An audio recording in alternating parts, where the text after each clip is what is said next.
안녕하세요. 저는 30년째 경찰 생활을 하고 있는 황국영이라고 합니다. 보시다시피 경찰관인데 여성입니다.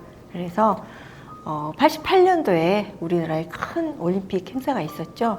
그래서 여성 경찰의 인력이 필요해서 그걸 계기로 경찰에 입문하게 되었고요. 그동안은 여성 업무뿐만 아니라 북한 이탈 주민, 형사, 지구대 파출소, 또 우리 전후경 인권 상담, 그리고 또 우리 경찰 동료들의 어떤 법령이 개정될 때마다 사내 강사라고도 하죠. 경찰 동료 강사 역할도 했었습니다. 3년 남은 게 아니라 3년 된 것 같지 않아 보이세요? 그건 제 희망이고요. 3년 정도 남았는데 경찰로서 어떠느냐 그러는데 한글만 달린 거죠.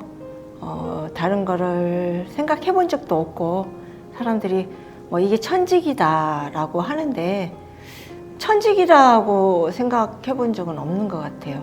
그냥 계속 그때그때 주어진 일에 하다 보니까 남들이 말하는 천직이 된 것 같고요.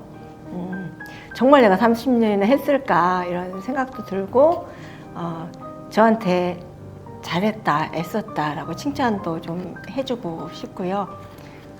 사실은 많이 아쉽죠.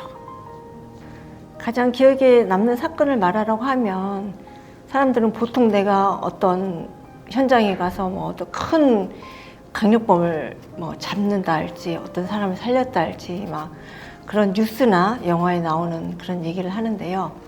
저는 지금 생각나는 거 소소한 거 2가지만 말씀을 드리려고 합니다. 첫 번째는 제가 굉장히 사람에 대해서 지금도 그렇지만 우리는 사람의 일을 다루는 일이잖아요. 그때는 청소년들이 PC방 게임비 1시간 1,000원 정도를 벌려고 채팅방에서 반가 하던 그런 시절에 그렇게 해서 만나서 어떤 그 성관계를 하거나 그래서 그날 저녁에 라면값을 받고 가출 청소년 그런 청소년들이죠. 근데 그런 청소년을 발견을 해서 정말 제가 이 아이를 좀 내가 좀 어떻게 해보겠다라고 해서 제가 막 속옷도 갈아입히고 맛있는 것도 사주고 막 해서 정말 진로 상담도 하고 이렇게 그리고 정말 빨리 고향에 내려갈 수 있도록 제가 서울에 근무할 때였으니까 그리고 이 학생이 다른 데로 또 빠지지 않게 고속터미널까지 가서 이렇게 표를 사서 이렇게 보내줬어요. 용돈도 줬고요. 그렇게 했는데 이제 고속도로에 이렇게 해서 나와 있는데 이제 사람들이 나오기로 했죠. 그랬는데 그 학생이 그 순간에 차가 떠나는 순간 고속도로 아저씨한테 급한 이렇게 둘러대고 내린 거예요. 그래서 거기 도착해야 될 그 인계받아야 될 그쪽 가족이나 그쪽 경찰관서에서는 차에서 애가 내리지 않는 거예요. 그런데 제가 순진한 건가요? 너무 속상해서 정말 저를 지금 제가 피의자죠. 그때는 피해자면서 피의자인 거죠. 학생이 제가 한 대 뒤통수를 사정없이 때렸어요. 정말. 근데 그리고 제가 깨달았어요. 저 학생이 정말 부모님도 있고 이런 사람인데 세상에 부모만한 사람이 없을 텐데 부모님의 정성도 부모님의 마음도 저버리고 자기 마음을 못 정하고 자기를 나게 해주고 10년 넘게 그런데 내가 얘를 2, 3일 보살폈다고 해서 얘가 개선되기를 바라고 얘가 왜 나 고마움을 몰라주나 그러고 굉장히 화가 났거든요. 그래서 제가 내가 너무 어리석다기보다도 내 생각이 조금 틀렸다. 이건 아닌 거구나. 그 학생은 부모님을 저버릴 만큼도 자기의 어떤 혼동의 시기인데 그걸 내가 조금의 인정을 베풀고 화를 냈구나 이런 생각이 들었고요. 최근에 끔찍한 범죄가 많이 오는데 과거에는 이런 얘기 있잖아요. 너무 없으니까 나무 집에 가서 귀중품을 훔치거나 안 준다고 하면 칼로 찌르거나 때리거나 뺐잖아요. 왜냐하면 금품이 사람은 견물생심이라고 돈이 이렇게 하니까 뺏고 싶잖아요.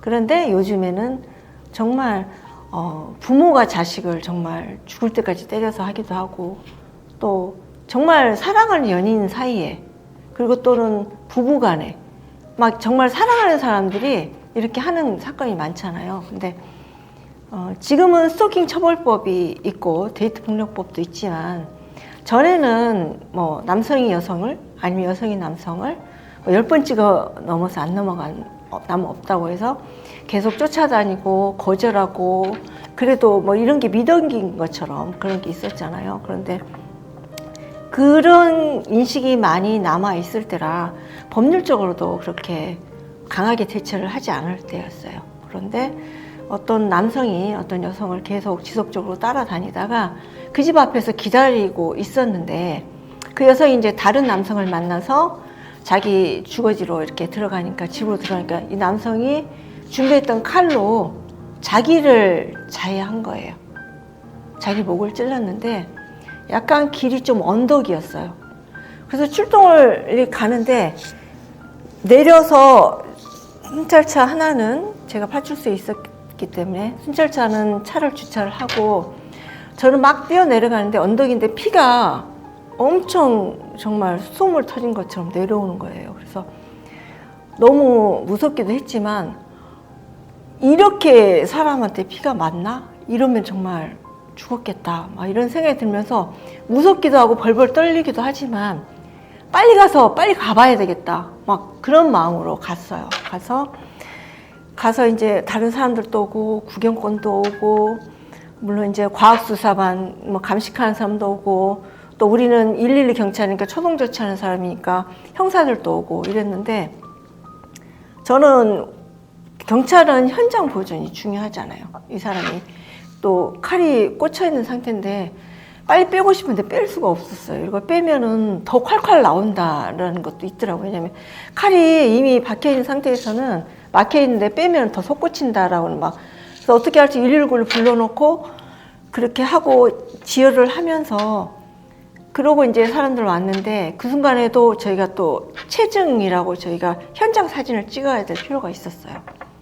근데 제가 휴대폰으로 이제 그 사건 현장을 누워서 찍는데 이 사람이 피를 너무 많이 흘려서 막 이랬는데 그 약간 해가 질 무렵이었어요. 저녁 6시, 7시니까 이 휴대폰에 불이 반짝 카메라 후레쉬가 터지니까 그 아픈 와중에도 눈을 끔찍하는데 제가 어머 나 왜 이런 사람이 됐지?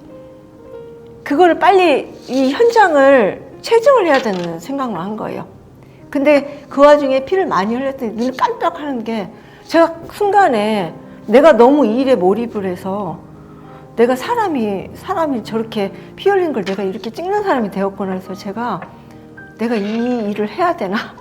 그래서 굉장히 좀 그랬던 것 같아요. 그런데 사실은 저는 제복을 입지 않을 때는 굉장히 호들갑스럽고 병원에 가서 이렇게 피 한 방울만 봐도 벌벌 떨고 굉장히 겁이 많거든요. 그런데 제복을 입으니까 속으로는 되게 벌벌 떨리는데 좀 센 척 해야 되고 또 여자 경찰이니까 사람들이 자꾸 뭐 하는데 이런 거 하고 사실 동네 사람들도 많이 나와 있는데 무섭다, 떨리다, 막 끔찍하다, 이 장면 안 보고 싶다 그런 얘기를 할 수 없었던 거죠. 그냥 의연하게 정말 무표정하게 이 일이 왜 이렇게 생겼는지 냉철하게 이렇게 하면서 계속 그게 반복되면서 내가 후레쉬가 터질 때 그 사람이 눈 끔찍하던 게 내가 이 사람이 너무 인권 침해를 하는 거 아닌가 그러면서 제가 조금 뭔가 인간적인 거를 잃어버린 그런 게 굉장히 좀 저는 마음이 제 기억에 굉장히 남아요.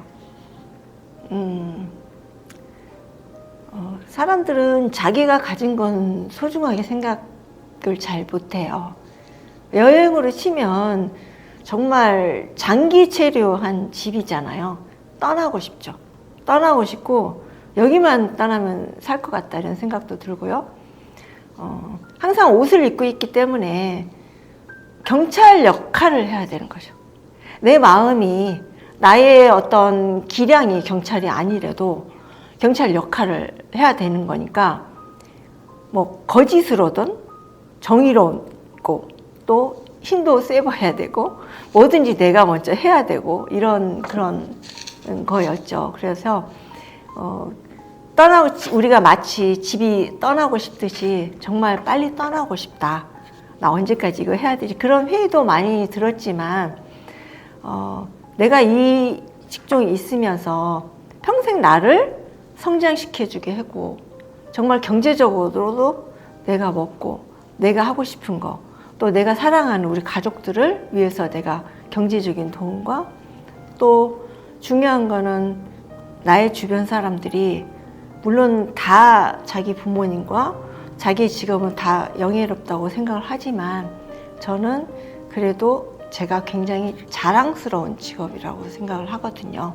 그래서 그런 부분, 그래서 나를 있게 해주고 먹여주고 성장시켜주고 그런 굉장히 고마운 부모님 같은 존재, 가족 같은 존재, 공기 같은 존재이죠. 준비는 전에 어떤 선배님이 이런 얘기를 했어요. 정말 사건이 너무너무 많고 너무너무 바쁘니까 정신이 하나도 없는 거예요. 자기가 아픈 거, 자기 가족이 일, 자기 고민조차도 고민거리도 고민할 수 없을 시간만. 그래서 그 선배님이 이렇게 얘기했던 게 생각나요. 실혼당한 여자가 여기 와서 근무해야 돼. 실혼당한 사람이. 왜냐하면 정신이 너무 없는 거예요. 그런데 지금은 제가 한 5년 전부터는 준비를 사람들이 해야 된다라고 해서 준비를 좀 했는데요. 사실은 나가니까 좋아. 그리고 항상 얘기를 해요. 우리가 직장인들은 여기 가슴에 사표를 묶고 산다고 하잖아요. 저희들도 사실 그러긴 하죠. 요즘은 공권력도 많이 떨어지고 경찰 비난도 많고 나는 정말 자랑스럽게 정말 우쭐해 보이고 정의롭게 보이고 명예롭게 보이려고 이 직업을 선택을 했는데 어떤 때는 내가 왜 저 사람한테 욕을 얻어먹어야지? 왜 저 술 취한 사람들이 주정을 내가 다 받아주면서 그것조차도 그 사람조차도 내가 안전하게 집에까지 모셔다 드려야 되지? 그렇게 막 화가 날까 내가 이런 일을 하려고 그렇게 열심히 공부도 하고 노력을 했나 이런 회의도 많이 들었지만 지금은 많이 좀 아프고 서운하고 그런 것도 있어요. 왜냐하면 다 바뀌는 거잖아요. 만약에 새 집으로 아주 큰 집으로 이사를 간다고 쳐봐요. 그러면 내가 반지하방에 살다가 어머 저렇게 큰 아파트에 살고 싶어, 저런 좁은 집에 살고 싶어, 그래서 그 집에 가게 된다고 하면 정말 좋기만 할까요? 그렇지는 않을 거 아니에요. 이 안에서 내가 뭐 굉장히 노력했고 큰 집을 꿈꿨고 막 이렇게 빨리 떠나고 싶었지만 그러면서도 문을 닫고 나올 때는 이 집이 나를 성장시켜주는 집이 굉장히 서운할 텐데 그런 의미에서 많이 서운하고 허탈하다는 게 뭘 것 같다고 막연히 오긴 해요. 그런데 아마 이건 약과라고 생각하는데 그래도 자기 체면도 솔직히 거짓말처럼 나 너무 좋아라는 진심이기도 하고요. 어느 정도는 거짓말이기도 해요. 마냥 좋지는 않고 좀 걱정도 많이 되고요. 많이 허전할 것 같기도 하고요. 네. 참 이상한 게요. 두 부류의 선배님이 계신데 정말 우리나라가 대한민국이 정말 땅덩이가 좁다 막 이렇게 하다고 하는데 우리나라가 넓은 건가? 왜냐하면 눈만 뜨면 싫든 좋든 그렇게 만났던 그런 동료들이고 선배님이고 상사분이셨는데 어느 순간 지구에 어디에 있는지 보이지가 않아요. 모두 다 이민을 간 것도 아니시고 그럴 텐데요. 연락을 뚝 끊으시는 분이 있어요. 아예 휴대폰도 지우고. 그래서 여기 생활이 너무 힘들었던 그런 분도 있으시고요. 또 다른 생활을 하면서 자기 일을 보여주고 싶지 않으신 분들도 있고, 또 어떤 분은 정말 저희가 많이 밤샘 근무를 많이 하잖아요. 실질적으로 경찰관의 평균 수명이 60 조금밖에 안 된다고 해요. 그래서 저희가 우스갯소리로 영국문단에서 우리 정말 좋아할 거야. 우리가 영국 수련 기간이 짧으니까. 그래서 사실 트라우마도 많고요. 건강적인 분도 많아요. 그래서 많이 일찍 돌아가신 분들도 실제적으로 많아요. 그래서 그런 분도 있지만 그럼에도 불구하고 조금 준비하고 좀 좋아. 그건 그거고 이건 이거지라고 다시 또 삶을 이렇게 사시는 분, 또 공직자로서 못하는 것도 있잖아요. 보는 부분이 있기 때문에. 그래서 그런 걸 마음껏 해서 좋다라고 하시는 분도 있고요. 그래서 두 부류인데 아직은 좀 제가 보기에는 좀 행복하거나 긍정적인 것보다는 좀 쓸쓸하고 좀 아프시고 좀 우울하시고 이런 분이 더 많은데, 그건 경찰뿐만 아니라 다른 분들도 다른 어떤 분도 같은 연령대에 좀 비슷하지 않을까. 그런데 앞으로는 좀 우리가 좀 바뀌어가야 되지 않을까. 왜냐면 기간이 과거에는 한갑 넘으면 70까지 이런 생각지도 않았지만 많이 남아있잖아요. 그러면 우리가 이제 조금 다르게 개척해서 살아봐야죠. 경제적인 거가 가장 중요하다고 해서 아니야, 경제적인 거 중요하지 않아 라고 했는데, 사실 그게 경제적인 거와 건강이 가장 중요하죠. 사람들이 보통 세상에서 가장 중요한 게 뭐라고 생각해? 그럼 어떤 사람은 나는 돈 없으면 안 될 것 같아. 근데 어떤 사람은 그래도 아무리 돈이 있어도 내가 안 걸리면 필요 없잖아 라고 건강? 근데 내가 암에 걸렸는데 돈이 없으면 치료를 할 수 없잖아. 근데 내가 돈 있고 암 걸렸는데 친구가 없어. 그럼 너무 외로워. 그래서 그 관계가 필요하다. 취미나 관계가 필요하다. 이렇게. 근데 내가 돈 있고 친구도 많고 한다고 해도 내가 어떤 일을 할 수가 있어야지. 우리 세계적인 워렌 버핏 이런 사람도 그 사람이 돈이 없겠느냐. 어떤 재벌도 그 사람이 돈이 없어서 일은 안 하는 거, 일을 안 하지는 않잖아요. 뭔가 내가 생산적인 일을 한다는 게 또 자기 존재 가치나 보람도 있기 때문에 어느 거 하나가 빠져서는 안 되는 거죠. 그래서 적당히 돈과 친구와 취미와, 그리고 내가 좀 휴지를 줍든 아니면 어떤 학생들 귀갓길에 안전을 위해서 교통 정리를 좀 해주든 이런 거가 내가 소일거리 할 수 있는 거가 필요하다고 생각합니다. 생활비는요, 사실 생활비 때문에 집에서 지금 절충이 안 되는 부분이 있어요. 제가 다른 사람들보다 계속 이렇게 써놓고 경제적인 건 이래야 돼. 집도 좀 사이즈 좀 줄여야 되겠다. 위치도 좀 옮겨야 되겠다.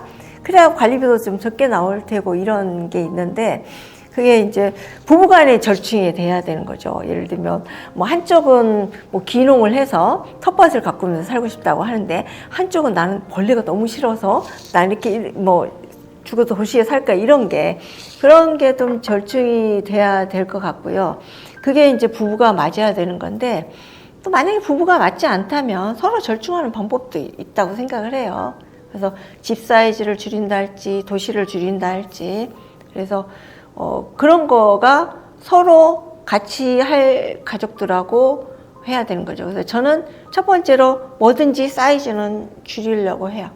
밥도 나이 들면 소화기 기능이 떨어진다고 하잖아요. 그래서 소식하는 게 좋다 그래서 그런 것처럼 다 줄여보려고 합니다. 그래야지 내가 관리하기도 편하고요.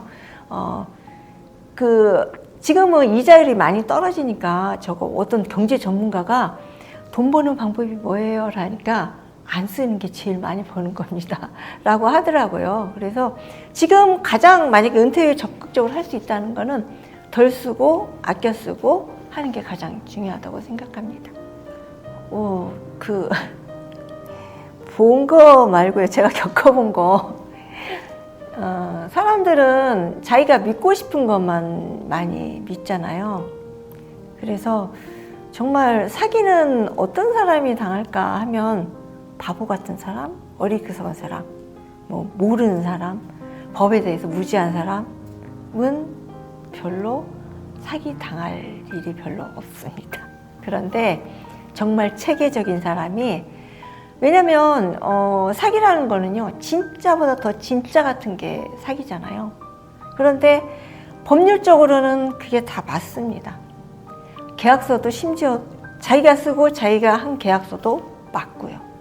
맞기 때문에 사실 뭐 형법상으로는 어떤 게 안타까운 게 많아요. 그런데 사람들은 만약에 내가 어떤 뭐 일단은 돈인 거죠. 사기라는 게 뭐 경제적인 그런 거를 사람을 기망해서 이제 경제적인 피해를 입힌 거니까, 그러면 그게 자기가 정말 뭐 이렇게 서류상으로도 맞고 이론상으로도 맞고 나의 지식과 나를 해서 맞다라고 생각을 하죠. 그래서 제가 겪었던 거 말씀드린다고 했는데, 경찰이니까 정말 경찰이 민낯이기도 하지만 우리 경찰 선배님 사기당한 거 말씀해 드릴게요. 우리 경찰 선배님 중에 제가 좀 존경하시는 분인데, 경찰관들도 운동화 띄고 그 범인을 촉으로 잘 낚아채서 오시는 분도 있고요. 정말 서류로 근거로 정말 그런 문제를 잘 잡아서 사건을 잘 하시는 분이 있어요. 분명히 그게 다르죠. 그래서 앉아서 조사하는 파트도 있고 나가서 잡아오는 파트도 있잖아요. 분명히. 물론 이제 법률적인 서류로 다 마무리는 사건은 되지만요. 그분은 저를 가르쳐 주셨던 분인데, 어떤 사건을 하면 몸으로 배우는 것도 있지만 어떤 법률, 근거, 원칙 그런 거에 따져서 선배님 저건 이건 왜 이건 이렇게 하는 거야 주먹구로 식으로 이렇게도 많이 배우긴 해요. 근데 그 선배님은 굉장히 그런 거에서 정말 서류를 이만큼 가지고 오세요. 그래서 항상 이런 걸로 해야 돼. 주먹구를 하는 거는 9번은 맞지만 어느 한 번은 틀릴 수도 있어 라고 하신 분이어서 정말 걸어다니는 법전이신 분인데, 그분이 어느 날 어디 강의를 들으러 가셨어요. 그런데 그 강사분은 사실 강사분 말씀 잘 하시거든요. 그래서 어떤 아파트 분양권이 있는데 뭐 이렇게 우리 경찰분에서 이렇게 강사분이랑 이제 강의 쉬는 시간에 대화를 하면서 명함을 주고 받았어요. 그래서 이제 이분이 말년에 내가 정말 큰 아파트를 하나 해보겠다. 사실 경찰관들 집 없는 사람도 많거든요. 뭐 계속 대출받아서 이렇게 하기 때문에 박봉이잖아요. 그래서 그분도 이제 큰 아파트 좋은 걸 하나, 나 정말 저 강사가 우리 저기 해서 하나 해준다라고 해서 알잖아요. 그 강사도 공인된 강사고 우리도 경찰관이고. 근데 그분이 말년에 그걸 다 사기를 당하셨어. 그래서 저희는 너무 어이가 없는 거예요. 그렇게 법조문 따지고 법령 따지고 그리고 사기범 수사도요 정말 잘하시는 분이에요. 그래서 저는 그 선배님에 대해서 멘붕이 온 거예요. 선배님 어떻게, 그래서 어느 날 서류 보니까 막 입에 정말 구구단을 막 외우세요. 2 곱하기 9, 뭐 10 더하기 8 막 이러면서 막 정말. 그래서 뭐 하세요? 무슨 사건을 이번에 받으셨길래 그랬더니 사건 아니야. 내 거야. 뭐 하시는데 그분이 사기를 당한 거예요. 아파트 이렇게 우리 조합주택 있잖아요. 그런 거를 받으셨는데 어이없게도 그렇게 당하신 거죠. 그래서 절차는 늘 합법적이고 서류도 합법적입니다. 그래서 저는 제가 한번 이런 걸 하면은 사람들한테 뭐라고 말하는 게 좋을까 사람들이 많이 물어보거든요. 그래서 공부하고 또 공부해야 된다. 공부는 내가 그 법률에 대한 공부를 해야 되고, 만약에 오피스텔을 한다거나 그러면 상권 분석하는 공부 너무 많이 나와 있잖아요. 공부를 해야 되고요. 두 번째 공부는 공무원의 관공서의 공에 서류 부죠. 그 공부. 그래서 뭐 공부상 등기가 돼 있는지, 뭐 지적부, 토지대장, 그리고 그 사람이 맞는지, 그 사람의 신분 이런 걸 확인해야 되는 거죠. 근데 항상 그런 거는 한 개 남았다. 당신한테 기회 되는 거 빨리 해야 된다. 이래서 이상하게 정말 그 사람 거기에 몰입이 돼 있어요. 그런데 정말로 신기하게도 한 발짝만 물러서 보면 그 둘의 관계는 객관적으로 보면 이상하거든요. 그래서 과거에는 다방이라는 데가 있었어요. 기원. 그래서 저희가 수사를 할 때 가끔 그런 데 가서 이렇게 다방이 이렇게 앉아 있어요. 그러면 그 둘의 대화가 보면 정말 이상해요. 보면 관계가 저거 좀 냄새가 나는데 이런 부분인데 둘은 정말 몰입이 돼 있는 거죠. 그래서 어떤 사기가 뭐 이런 사람이 사기꾼이다 이런 거는 제가 쪽집게로는 말씀을 못 드려요. 그런데 정말 좋으면 좋을수록 의심을 더 해봐야 되는 거죠. 왜냐하면 그런 기회는 누구든지 다 오지만, 물론 내가 좋아서 나한테 올 수도 있지만 그럴 때는 반드시 뒤집어서 제3자한테 꼭 해주고 공부상 확인하는 절차가 있어야 되고요. 다 아시겠지만 사기는요, 돈을 안 준다고 사기는 아니잖아요. 그죠? 그리고 옛날 말 다 맞아요. 제가 돈을 빌릴 때는 뭐 앉아서 주지만 받을 때는 서서 해도 못 받는다. 돈은 나무 손에 들어가면 여러분들 더 잘 아시겠지만 뭐 민사재판 또 들어가야 되고 그래봤자 판결문 나와도요, 이 사람 주머니에서 내 주머니로 와야지 내 그 채권이 변제가 되는, 채권이 이렇게 소멸이 되는 거잖아요. 그래서 항상 내 주머니에 있을 때 잘 지키는 게 제일 첫 번째 원칙이고요. 꼭 다시 한번 뒤집어서 그럴 리가 없어라고 나 자신부터 의심을 해보세요. 친척이고 친구일수록 그 부분만 의심하세요. 관계를 의심하시지는 마시고. 이 얘기해도 되나? 저는 가끔 지하상가에, 집 근처 퇴근하면서 지하철에서 지하상가에 옷을 사러 가요. 그러면 제가 사실은 굉장히 화려한 거를 좋아해요. 그래서 오늘은 이제 좀 예쁘게 보이려고 좀 원색을 입었는데 이거 출근할 때는 잘 못 입어요. 왜냐면 우리가 좀 너무 눈에 띄는 건 좀 그렇잖아요. 그래서 옷을 이렇게 사잖아요. 그래서 처음에 골라요. 어머 저거 이쁘다. 그리고 저 찢어진 청바지 있잖아요. 그런 것도 좋아하거든요. 그러면 더 보수적인 사람들은 그지같이 그게 뭐냐, 왜 돈 주고 찢었냐. 그런데 저는 젊은 사람들이 그걸 하니까 멋있어 보여서, 물론 이제 그 젊음이 멋있는 거겠죠. 제가 입으면 아마 저 노인네가 옷이 없어 헤어져 이렇게 생각할 수 있죠. 근데 보이는 것만 믿잖아요. 아까 사기처럼 저도 입으면 그렇게 멋있게 보일까 봐. 그래서 막 그런 것도 입고 싶어서 일단은 만지작거려요. 그런데 결론은 못 사고 그냥 평범한 걸 사서 들고 와요. 그런데 그때 옷가게 사장이 저한테 한 얘기 있어요. 선생님이시죠? 그러더라고요. 왜요? 그랬더니 분명히 보면 결국은 이런 스타일의 선생님이든 공직자든 딱 정해진 사람은 결론은 아무리 어울리고 해줘도 결국은 그 옷을 입더라. 그래서 제가 경찰 제복만 입었잖아요. 물론 사복부서는 사복을 입지만 신분이 경찰이기 때문에 제가 찌청을 입고 들어가면 조금은 좀 그래요. 그래서 그렇게 못 해봤던 거, 옷으로 예를 들었는데 안 해본 거, 경찰이 저래도 돼? 공무원이 저래도 돼? 이런 안 해본 거 해보고 싶고요.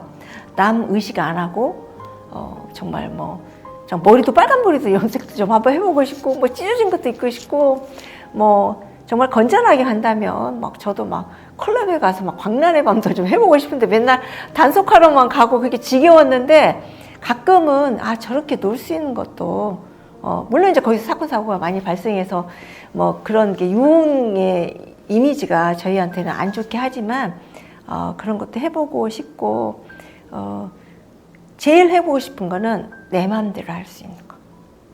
만약에 빵을 판다면 칼로리가 얼마큼 해야 되고 유통기한이 어떻게 돼야 되고 얼마 되고 있겠죠. 담백해야 되고 그런 게 만약에 공무원이라면요. 근데 제가 만약에 제 자영업이라면 어떤 사람은 정말 달달한 빵을 좋아할 거고 어떤 사람은 정말 색소가 많아서 빨간 빵을 좋아할 건데, 내가 좋아하는 빵을 만들어서 나와 같은 코드 있는 사람이 그걸 사가고 그러면 좋을 것 같은데, 공무원은 그렇지 않잖아요. 국가 규정에 내 생각하고 좀 다르더라도 그대로 가야 되는데, 정말 내 맘대로 내 멋대로 정말 그런 걸 꼭 해보고 싶어요. 반란? 은퇴 반란 그런 거 한번 해보고 싶네요. 여러분들 뭐가 맛있으세요? 음식으로 하면 뭐가 맛있어요?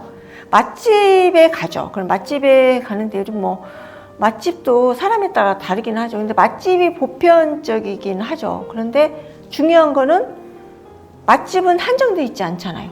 맛집은 늘 개척될 수 있는 거고, 내가 발굴할 수도 있는 거고, 내가 음식을 만들 수도 있는 거죠. 그래서 거기에서 포인트는 먹어봐야지 알죠. 그리고 어떤 사람은 맛있다고 하는데 어떤 사람은 그걸 맛집이라고 사람들이 줄이 서 있냐, 집에서 라면 먹겠다, 이런 반응 나오거든요. 근데 그걸 먹어보지 않으면 내가 내 입맛을 모르고요. 그리고 내가 이걸 좋아했었나? 를 몰라요. 그렇기 때문에 중요한 거는 해보자. 해봐야지 알죠. 근데 뭘 해볼지를 모르잖아요. 그럼 다른 사람들 하는 거 보고 구경해보고 나도 한번 해볼게. 그러면 정말 이건 아니다. 그런데 가끔 여러분도 있잖아. 어떤 사람들이 뭘 했는데 누구 한번 해보세요. 나와서 시켰는데 나 이거 못하는데 그 사람이 그러는데 정말 뭐 그 끼가 분출돼가지고 자기도 나한테 이런 면이 있었어? 이런 거 있잖아요. 그래서 사춘기 청소년들도 마찬가지잖아요. 엄마들이 깜짝 쟤한테 저런 게 있었어? 질풍노도의 시기라고 하잖아요. 근데 그러면 우리가 60까지는 자기 업무든 회사든 꼭 해야 될 의무감이든 뭐 어떤 그런 거에 갇혀 있었던 거면 이제는 조금은 내가 벗어나도 누구도 나를 탓하지는 않을 것 같아요. 왜냐면 우리 그만큼 열심히 살았잖아요. 그래서 적어보고 해보고 체험해보고 배워보고 아니면 또 바꿔서 해보고. 그래서 저는 실행이 답이다 이렇게 말하고 싶어요. 황혼 육아는 나 때는 얘기 좀 할게요. 나 때는, 저 때는요, 육아휴직 제도가 없었습니다. 제 기억에 육아휴직 할 수 있는 제도가 돌 미만의 자녀를 둔 사람이 1년 정도 무급으로 육아휴직을 할 수 있는데, 그게 언제 통과가 됐냐면 95년도에 제 기억에 통과가 됐어요. 왜냐면 제가 육아가 굉장히 힘들었기 때문에 그런 게 생긴다더라. 지금 진행 중이다 할 때 제가 기다렸는데 안타깝게도 지나버렸어요, 저는. 근데 지금 육아휴직 제도도 있고 이렇게 하지만, 그래서 초창기에 보통은 여성이 그만두죠, 직장을. 애 키우는 게 더 중요하다 이렇게 해서 저도 갈등이 많고, 정말 애한테 미안한 거는 애가 아프면 애가 아픈 거가 걱정이 아니라 내일 회의 정말 중요한 거 있어서 나 출근 안 하면 안 되는데 어떡하지? 그 걱정을 먼저 했던 게 제가 가장 가슴이 아파요. 그래서 마음으로는 나는 아이들 애 나면 다 봐줄 거야 라고 생각을 했는데, 살아보니까 이제는 부모님의 마음도 이해가 가고, 제일 중요한 거는 마음도 마음이지만 건강이 허락을 하지를 않는 것 같아요. 사실은 아이들이 보면은 신생아는 3.3kg, 요즘 4kg까지 막 이렇게 하는데, 그런 아이를 들고 내려고 하는 거는 그 유행 때는 굉장히 관절이나 이런 데가 무리가 많이 되기 때문에 아이 2, 3년 보다 보면은 오히려 나조차 쓰러져서 정말 아이들 좀 도와주려다 길게는 내 자녀들한테 내가 아이들한테 나의 병든 몸을 부양하게 될 그런 게 있기 때문에 저는 그런 걸로 해서 육아는 안 하려고 해요. 안 하고, 꼭 해야 된다라고 하면 시간을 정하고 당번을 정해서 조금씩만 하지, 저는 절대 권장하고 싶으면 전적으로 육아는 안 된다. 왜냐면 골병 들어요. 그거는 회복될 수도 없는 부분이고.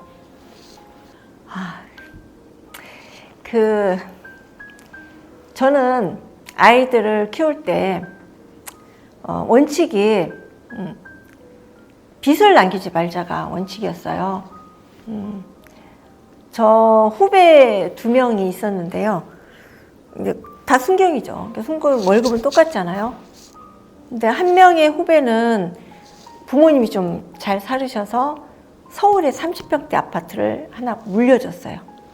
하나 후배는 굉장히 정말 시골에서 어찌어찌 해서 막 독하게 해서 정말 개천에서 용남캐스로 공무원이 됐어요. 출세한 거죠. 이 두 후배를 보니까 하나는 자기 수입이 그냥 자기 수입인 거예요. 그냥 거기서 이 집을 어디로 평수를 옮겨볼까? 아니면 뭐 레저 생활 뭘 해볼까? 가구를 바꿔볼까? 기본이 다른 거예요.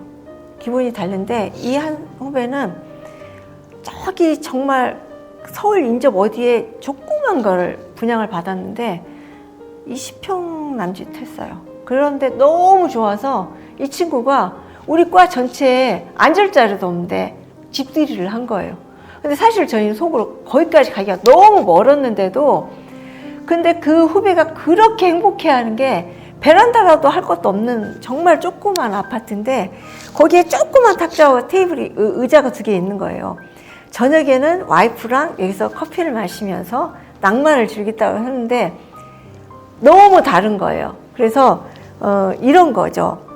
평지에 내가 집을 지으면 여기서부터 이제 기초공사가 돼 있으니까 여기서부터 1층, 2층, 3층 자기 능력과 집을 지으면 돼요. 근데 이 친구는 너무 없었던 거죠. 구덩이가 파져 있는 거예요. 그러니까 여기를 해서 여기 이제 기초 다지기까지 올라오기가 계속 밑빠진 덕에 물붓기처럼 굉장히 힘들었던 거예요. 그래서 그걸 봐서 이 친구만큼도 못 해주지만 이 친구처럼 이렇게 바닥에 이렇게 채우는 거를 하지 말아야 되겠다라고 해서 저는 그렇지만 자력으로 해야 되기 때문에 대학 등록금까지는 해주자라고 부부가 약속을 했고 저희 남편은 좀 과묵하고 그런 자기 얘기를 그냥 그렇게 하지 않는 거. 저는 일단 말하고 계획하고 이렇게 하는 거거든요. 그래서 대학 등록금까지 해줘야 돼 라고 아이들한테도 얘기를 했어요. 왜냐 물론 뭐 고등학교 중학교도 독학으로 하거나 검정고시로 해서도 훌륭하게 되신 분들도 많아요. 그런데 그거는 과거에 이제 지금 너무 경쟁도 치열한데 지금 뭐 쪽집게 과인이 대치동 과인이 막 이런 사람들도 있는데요. 투자한 만큼 애들이 좋은 학교를 간다고 하잖아요. 근데 그렇게까지는 못 해줘도 중고등학교 때까지 아르바이트를 하면서 공부를 하면 그럴 만큼 제가 그 머리 좋은 DNA를 준 것도 아닌 것 같고 그래서 고등학교까지는 내가 어떤 대학을 가서 진로 결정을 하고 싶다. 근데 저도 옛날 사람이라 대학은 꼭 보내야 된다는 게 그 관념을 못 바꿨거든요. 솔직히 얘기하자면요. 그래서 대학 등록금까지는 해주자. 근데 대학 등록금은 왜냐면 고등학교까지 했어요. 입학을 했는데 입학금이 없어요. 그러면 입학이 취소가 되잖아요. 그런데 입학금까지는 입학금을 냈다. 그러면 아르바이트를 해도 되고 힘들면 군대를 갔다 와도 되고 아니면 뭐 어떤 식으로든 휴학을 하던 방법이 있어요. 하면서 아니면 정 안 된다. 그러면 자기가 접어놓고 취업을 한 다음에 다시 뭐 요즘 학점은행제도 있어요. 그래서 아주 저는 멋있게 계획을 해놨었지요. 그런데 반전이 있습니다. 저희 아이가 올해 결혼을 했어요. 그런데 지방에 취직을 했어요. 다행이죠. 많이들 다행이라고 그래요. 사실은 뭐 서울에 취직하는 게 더 좋다라는 개념도 있지만 왜 그러냐면 지방에 취직하면 지방에 집을 얻으면 되잖아요. 서울에서는 뭐 몇 억이라도 전세보증금도 안 되는데 지방이니까 훨씬 낫죠. 그러면 사람들이 그러면 뭐 맞벌이도 했는데 뭐 아이 집 한 채는 사줬겠네. 근데 사실 그런 거는 그런 만큼 여유는 없었어요. 그냥 애들 근근히 학원비 내고 왜냐면 저희는 둘 다 월급 생활이었기 때문에. 근데 아이가 막상 집을 사주지는 못했고요. 전세금이 있어야 되는데 전세금이 없는 거예요. 직장을 만약에 뭐 평균 200을 받았다, 250을 받았다, 200을 했다 하더라도 1, 2년 해서 그걸 10원도 안 쓰고 넣는다 한들 그 몇천도 안 되거든요. 택도 없거든요. 그러니까 엄마의 마음으로 돌아가는 거예요. 이성적인 것보다는 본능적인 엄마로. 그래서 전세 자금을 좀 보태줘야 되겠다. 그래서 사실은 제가 작년에 대출을 받았어요. 그래서 제 계획은요. 나 은퇴하기 한 5년 전에는 돈을 꼬박꼬박 모아서 비자금을 만들자. 그래서 다만 1, 2천이라도 해서 이건 비축을 하고 있고 그래서 있잖아요. 갑자기 아플 수도 있고 이런 목돈이 나갈 수가 있잖아요. 그런데 써야 되겠다라고 계획을 세웠는데 오히려 제가 말년에 지금 사실은 빚쟁이가 된 거예요. 그래서 지금 월급에서 많이 이렇게 원금과 해서 나가고 있는데 생각대로 되지는 않더라고요. 그래서 집에서 애기 아빠가 아니 그렇게 원칙을 주장하던 사람이 왜 그렇게 하느냐라고 하는데 저도 어쩔 수 없이 엄마다 보니까 그래서 말년에 조금 빨리 그 좀 비축 자산은 그 계획은 깨진 거죠. 그래서 이런 변수가 있는 거죠. 뭐 자녀 결혼이다 할지 뭐 큰 병원비가 들 그런 거 해서 그래서 보험도 좀 자꾸 들기도 하고 그렇게 좀 준비를 하고는 있습니다. 저희도 사실은 좀 어렵게 집 장만을 했거든요. 그래서 제가 처음에 두 후배들의 사례를 보니까 다른 부모들은 뭐 비교하면 안 되지만 뭐 집을 한 채 사주는 사람도 있고 조그만 거라도 해주는 사람도 있는데 월세를 살게 할 수는 없었어요. 왜냐면 월세를 살면 계속 이 구덩이가 메꿔지지가 않아서 절대 평지에 오는 것 자체가 힘들어요. 그래서 전세라도 할 수 있게끔 물론 이제 아이도 자기가 대출을 받잖아요. 근데 뭐 너무 그렇게 하면 월세를 살아야 되는데 그럼 그거에 허덕이게 되잖아요. 그러면 좀 허덕이면서 돈이 더 못 모아지는 거고 그럼 부모로서 그걸 보면 너무 힘들 것 같아요. 그래서 이렇게 은퇴하면 이렇게 은퇴 자금을 내가 이렇게 하고 있다가 강하게 아이들을 원칙대로 이렇게 해야 되겠다는 게 안 된다고 하는 게 그걸 제가 한번 체험을 했어요. 그런데 지금은 수습할 수가 있죠. 아직은 저한테 3년이 남아 있으니까 3년 내에는 정리를 이제 물론 빠듯하죠. 정리는 할 수 있을 것 같아요. 정리는 할 수 있을 만큼의 자금을 조금은 도와줬는데 하나는 깨진 거죠. 저기 비상금을 비축하는 부분이 깨져서 지금은 뭐 가끔 막 커피값도 좀 생각해서 전에는 테이크아웃 된장녀라고 할 줄은 몰라도 이런 커피를 마셔줘야지 하는데 그냥 해서 그냥 믹스커피 먹기도 하고요. 조금 이제 그 생활에 이제 좀 좁혀야지 적응해야지 그런 거를 하고 있어요. 저는 건강 관리를 위해서요 아무것도 안 했어요. 왜냐면 사람들이 저한테 동안이라고 그래요. 그리고 제가 좀 팔딱거리는 성격이에요. 그리고 경찰관이기 때문에 집에서는 정말 나 내일 출근도 못할 것 같아. 숨도 못 쉴 것 같아. 그리고 정말 일어나서 기어갈 힘도 없어요. 힘도 없는데 있잖아요. 상사한테 전화하거나 나 출근 못할 것 같아. 이걸 못해서 눈 뜨면 그냥 어찌어찌 가게 돼요. 가는데요. 가잖아요. 그러면 또 하게 되고 또 무슨 어떤 일이 있으면 저벅저벅 출동하게 되고 또 경찰로에서의 사명감도 있지만 스스로에 대한 자존심이 있어요. 그래서 센 척하고 막 달리는 척하고 나이가 많은 아줌마 경찰이다 이런 얘기 듣기 싫으니까 더 동안처럼 보이게 되고 더 날려반짝하는데 붙이면서 다리 아파 죽는 줄 알았어 막 이러기도 하거든요. 그래서 저는 되게 남들보다 제가 굉장히 건강한 줄 알았어요. 건강한 줄 알고 건강 체크를 사실은 안 해봤죠. 그리고 항상 저희는 한 달에 한 번 무도훈련이나 이런 걸 기본적으로 하게 되어 있어요. 그리고 아프면 사람이 아픈 게 아니라 경찰이 왜 아파? 그리고 경찰이 이렇게 비실비실 이러기 때문에 막 직업상으로도 막 이래서 건강하다고 생각을 했는데 최근에 제가 병원에 갔더니 나이는 어쩔 수 없나 봐요. 관절이 좀 안 좋다. 골밀도가 낮아서 낙상하면 이렇게 관절에 부러질 골절의 위험이 있다서 저는 깜짝 놀랐어요. 그래서 보이는 게 다가 아닌 것 같아요. 그래서 계속 건강검진을 해야 될 것 같아요.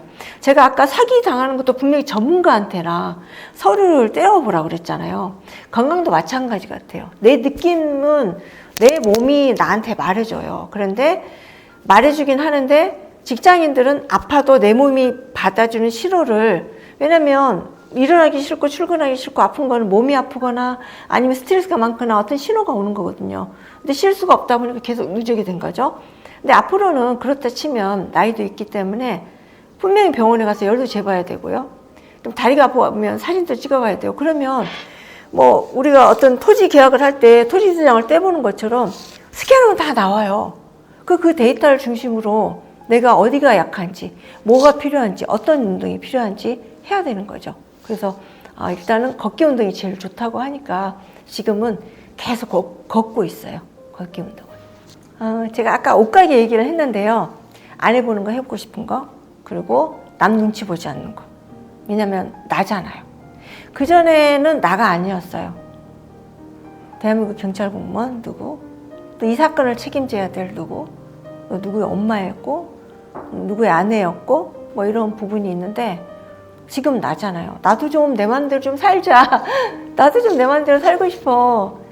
먹는 거든 입는 거든 가는 거든, 심지어 말투도 정말 어떤 때는 막 사람들 쓰는 비유도 좀 쓰고 싶을 때도 있어요. 왜냐하면 그런 것도 사람의 어떤 인간적인 면이기도 하잖아요. 공무원은 시키는 대로만 한다, 이 얘기가 전 제일 싫었거든요. 지금은 그렇지 않습니다.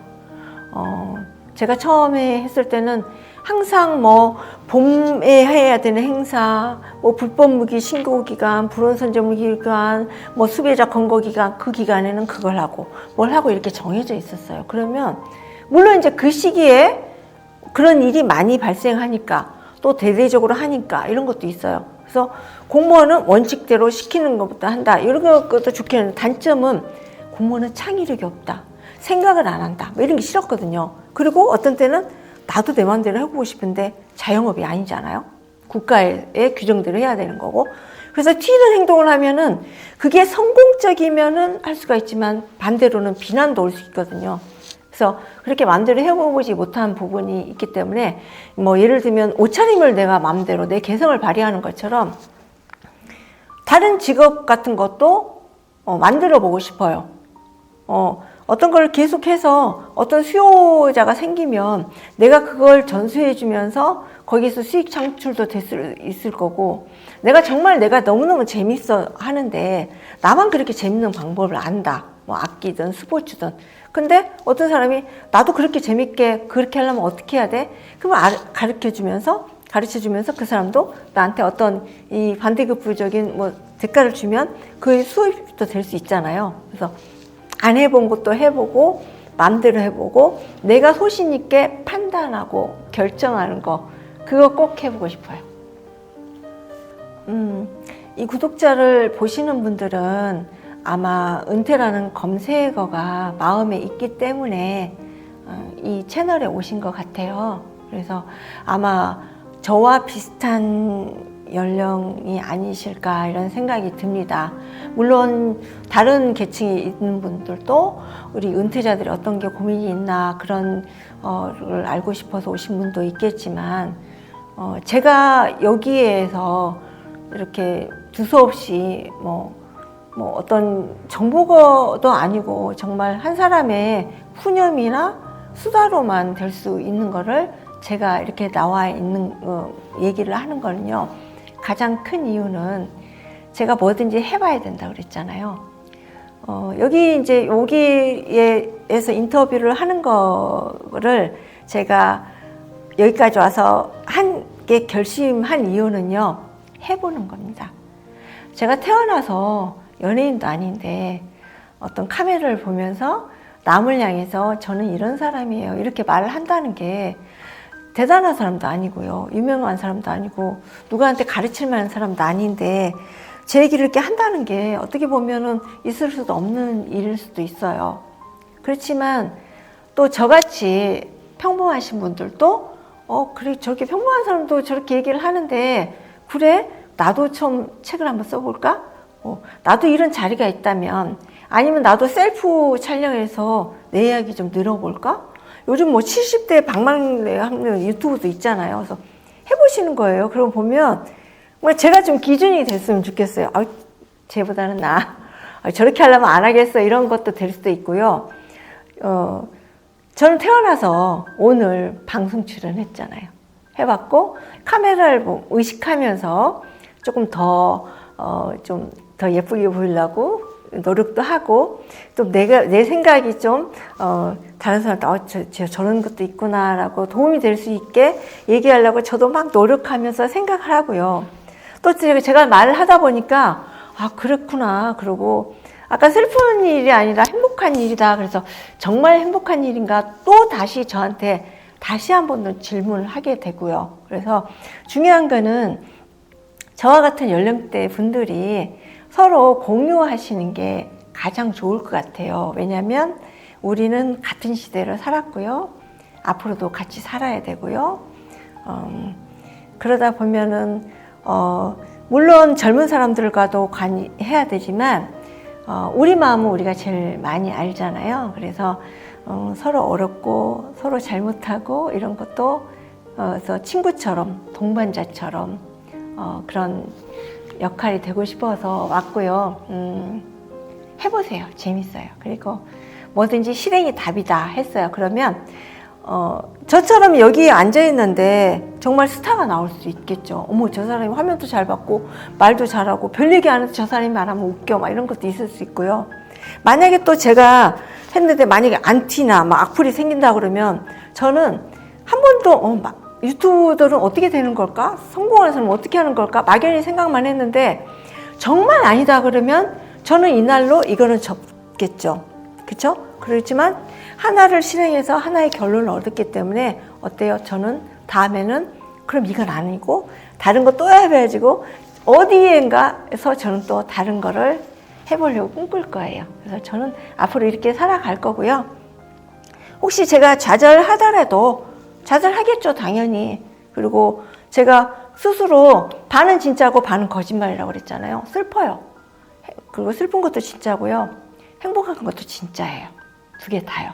왜냐하면 사실 안 살아봤잖아요. 그래서 걱정도 되는데 걱정하면 걱정만 늘잖아요. 그런데 이렇게 긍정적으로 하면 일단 말하는 동안에도 저 스스로도 기쁘고 이런 거니까 그런 마음으로 같이 한번 해보시면 좋겠다 이런 생각이 들어요.